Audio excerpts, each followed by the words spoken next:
So రేపు Telugu Desam party అధికారంలోకి వచ్చిన వెంటనే ప్రభుత్వ, ప్రైవేట్ మరియు స్వయం ఉపాధి ద్వారా 20 లక్షల మందికి ఉద్యోగాలు కల్పించే బాధ్యత మేము తీసుకుంటాం.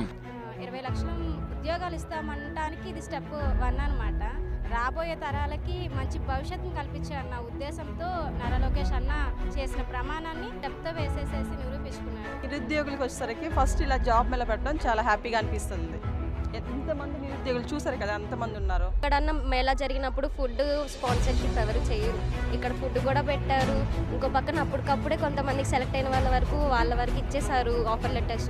అలా కొంతమందికి జాబ్ వచ్చిందని చెప్పి మేము కొంచెం ఫీల్ అవుతున్నాం హ్యాపీగా. ఫెసిలిటీస్ ఎక్సలెంట్, అరేంజ్మెంట్స్ బాగున్నాయి, రిసీవింగ్ కానీ. This government very related the jobs, especially for jobs. Many companies are caring for four side. ఒక అడుగు ముందుకేసి దీనికి అటెండ్ అయ్యాం. సెలెక్ట్ అయ్యారా మీరు? సెలెక్ట్ అయ్యాం సార్.